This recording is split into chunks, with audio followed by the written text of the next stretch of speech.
Welcome to Sweet Life Beat Life. We hope this video helps. You'll start by selecting nectar-rich natives and placing the feeder where you see movement. This draws birds into the garden quickly. Once chosen, mix feeder solution at 1/4 cup sugar per cup water and set the feeder for 5 feet from cover.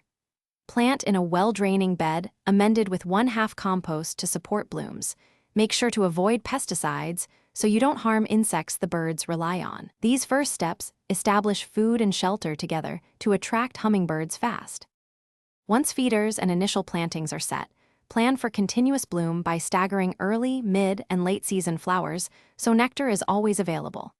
You should create vertical structure, perches, shrubs, trellises, at varied heights because hummingbirds like to rest near food sources. Maintain consistent moisture with a deep soak once or twice a week depending on soil.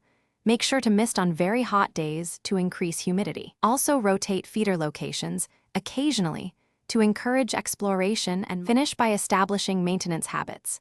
Clean feeders weekly and replace solution every 3 to 4 days in hot weather so fermentation doesn't deter birds.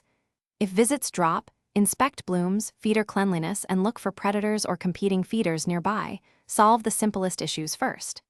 To improve attraction, plant more tubular red flowers, add a shady escape area, or install a gentle water dripper.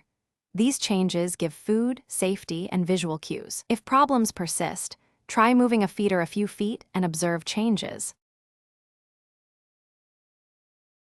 Thanks for watching. Consider subscribing if we helped you.